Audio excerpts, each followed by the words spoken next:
नमस्कार, SBT news में आपका स्वागत है। पेश है 2 सितंबर सोमवार दोपहर 12:15 बजे राजस्थान की 15 बड़ी खबरें। सबसे पहले एक नजर डालते हैं आज की हेडलाइंस पर। आप विधायक अमानतुल्लाह के घर पहुंची ईडी।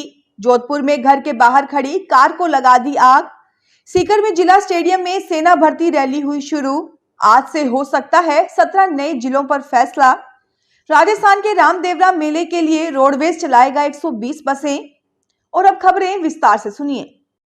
प्रवर्तन निदेशालय ईडी ने सोमवार को आम आदमी पार्टी के विधायक अमानतुल्लाह खान के घर छापा मारा। Delhi Waqf board money laundering case में सुबह 8:15 बजे अमानतुल्लाह के घर जांच और पूछताछ कर रही है। दिल्ली के ओखला सीट से विधायक अमानतुल्लाह पर आरोप है कि उन्होंने दिल्ली वक्फ बोर्ड का अध्यक्ष रहते हुए 32 लोगों की अवैध भर्ती कराई और फंड का गलत इस्तेमाल किया, वक्फ की संपत्तियों को किराए पर दिया। ईडी पहले भी 2 बार अमानतुल्लाह से पूछताछ कर चुकी है। राजस्थान के जोधपुर में घर के बाहर खड़ी कार को आग लगा दी गई।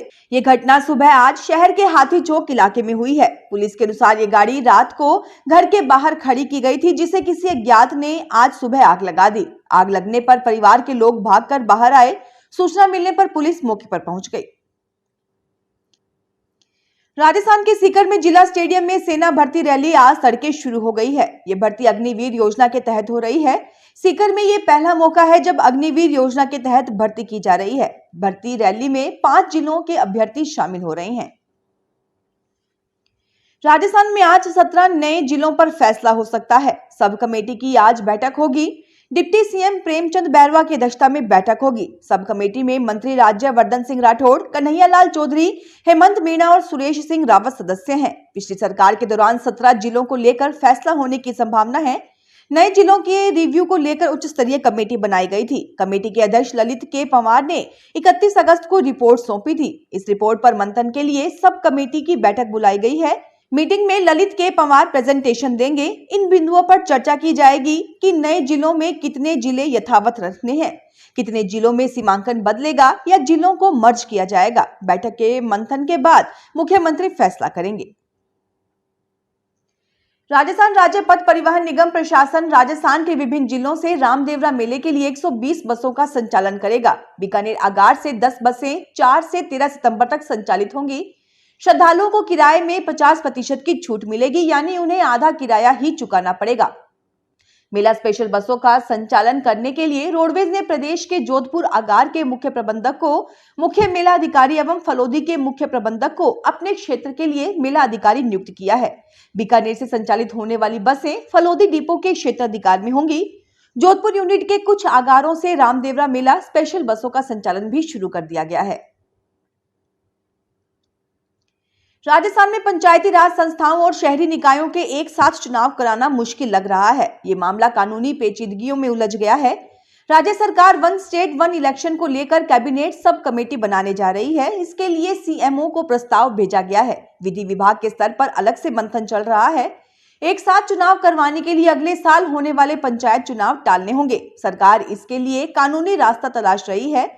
पंचायती राज विभाग और शहरी विकास व स्थानीय निकाय विभाग ने भी अपने स्तर पर कानूनी पहलुओं पर विचार किया है।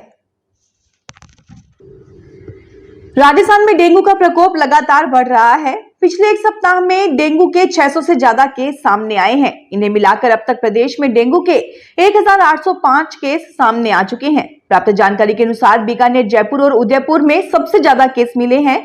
हालांकि चिकित्सा विभाग के अधिकारी पिछले साल के मुकाबले अभी डेंगू की स्थिति को कंट्रोल में बता रहे हैं।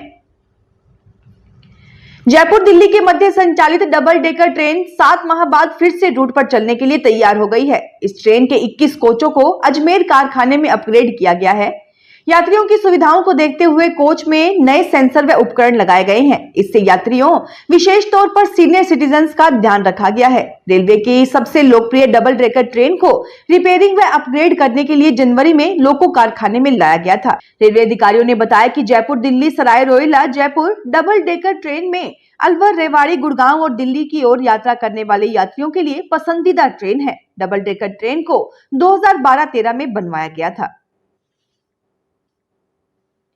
राजस्थान में जून, जुलाई और अगस्त के बाद अब सितंबर में भी सामान्य से ज्यादा बारिश हो सकती है। मौसम वैज्ञानिकों ने इस बार सितंबर में औसत से ज्यादा बारिश होने का अनुमान जताया है। इसकी शुरुआत सितंबर के पहले दिन से हो गई है। जयपुर, अजमेर, झालावाड़, उदयपुर समेत कई जिलों में रविवार रात तेज बारिश हुई। वहीं आज भी 29 जिलों में बारिश का येलो अलर्ट है। अगले 4-5 दिन मानसून सक्रिय रह सकता है। पिछले 24 घंटे के दौरान सबसे ज्यादा बरसात सीकर के नीम का थाना में 63 mm दर्ज हुई। उदयपुर के कोटड़ा में 14, पाली के बाली में 12, जोधपुर के शेरगढ़ में 14, जयपुर के सांगानेर में 18, बारा के छबड़ा में 25 और अजमेर के नसीराबाद में 27 mm बरसात दर्ज हुई। राजस्थान कांग्रेस प्रदेशाध्यक्ष गोविंद सिंह डोटासरा कल डूंगरपुर दौरे पर जाएंगे। वे वहां सीमलवाड़ा में कार्यकर्ताओं की बैठक में शामिल होंगे। ये बैठक 84 विधानसभा क्षेत्र में उपचुनाव के सिलसिले में बुलाई गई है। वह गलियाकोट में शीतला माता मंदिर में दर्शनार्थ जाएंगे और रात्रि विश्राम सगवाड़ा में करेंगे। राजस्थान के बीकानेर में पूरा सितंबर महीना मानसूनी गतिविधियों में बीतेगा। पहले सप्ताह में बारिश सामान्य रहेगी। दूसरे सप्ताह में सामान्य से ज्यादा भी बारिश होने के आसार हैं। तीसरे सप्ताह में बारिश की गतिविधियां लगभग बंद हो जाएंगी और चौथे सप्ताह में मानसून की विदाई भी संभव है। 3 से 5 सितंबर के बीच जिले में कहीं कहीं हल्की तो कहीं मध्यम दर्जे की बारिश हो सकती है। कुछ जगह भारी बारिश की भी संभावना बताई जा रही है। तीसरे सप्ताह खासकर 19 सितंबर के बाद बारिश की गतिविधियां बीकानेर और आसपास के इलाकों में लगभग खत्म सी हो जाएंगी। प्रदेश में सबसे पहले मानसून की विदाई बीकानेर से ही होती है। उम्मीद है कि 25 से 30 सितंबर तक के बीच बीकानेर से मानसून विदा होगा। राजस्थान के बांसवाड़ा के जीजीटी यूनिवर्सिटी में राष्ट्रीय शिक्षा नीति के तहत अब डिग्री हासिल करने वाले हर विद्यार्थी को हर कोर्स में कौशल और प्रायोगिक जानकारी से रूबरू होना होगा। पिछले सत्र से बीए, बीएससी, बीकॉम में राष्ट्रीय शिक्षा नीति लागू कर दी गई है। इसके बाद जीजीटीयू ने इसके लिए अपने विद्यार्थियों के लिए सेकेंड ईयर और थर्ड ईयर के दोनों सेमेस्टर यानी 2 साल के चारों सेमेस्टर के लिए नए प्रावधान किए हैं। छात्रों को अपने विषय से जुड़े कौशल को सीखना और कॉलेज में प्रायोगिक कार्य करना अनिवार्य होगा। छात्र अब इस पेपर में पास होने पर ही डिग्री पा सकेंगे। राजस्थान के टोंक जिले में गरीब तबके के लोगों के लिए सरकार की ओर से 50% सब्सिडी के साथ लोन दिया जाएगा। जिनकी वार्षिक आय 60,120 रुपयों से ज्यादा नहीं हो, ऐसे लोग इस लोन के पात्र होंगे। जिला कलेक्टर डॉक्टर सौम्या झा ने बताया कि प्रधानमंत्री अनुसूचित जाति अभ्युदय योजना PMAJAY योजना में अनुसूचित जाति वर्ग के बीपीएल एवं बीपीएल के समकक्ष वालों को दिया जाएगा। राजस्थान में अब उदयपुर, आगरा, कैंट, उदयपुर वंदे भारत का ठहराव बूंदी में भी होगा। यात्रियों की सुविधा और उनकी मांग को देखते हुए रेलवे ने यह फैसला किया है। ये ट्रेन 3 दिन आगरा तक और 3 दिन जयपुर तक चलेगी। नए रूट के साथ इस ट्रेन की शुरुआत आज सोमवार से हुई। ये ट्रेन चित्तौड़गढ़ के चंदेरिया स्टेशन से होकर जाएगी। उत्तर पश्चिम रेलवे के मुख्य जनसंपर्क अधिकारी कैप्टन शशि किरण ने बताया कि गाड़ी संख्या 20981 उदयपुर, आगरा, कैंट वंदे भारत ट्रेन हफ्ते में 3 दिन इस रूट पर चलेगी। बाकी 3 दिन उदयपुर जयपुर रूट पर चलेगी। काफी डिमांड होने और यात्रियों की सुविधा को देखते हुए इस ट्रेन का ठहराव अब बूंदी में भी करने का फैसला किया गया है। राजस्थान में मानसून ने अगस्त में नया रिकॉर्ड बना दिया है। अगस्त में 344 mm औसत बरसात हुई, जो साल 2011 से 2023 तक सबसे ज्यादा हुई है। इतनी बारिश अब तक किसी भी महीने में नहीं हुई। इससे पहले साल 2016 में अगस्त में 270.7 mm बरसात दर्ज हुई थी, जो पिछले 13 साल में सर्वाधिक बारिश का रिकॉर्ड था। मौसम विभाग का मानना है कि राज्य में सितंबर के दूसरे सप्ताह तक मानसून एक्टिव रह सकता है। फिलहाल इस बुलेटिन में इतना ही। फिर हाजिर होंगे और बड़ी खबरों के साथ।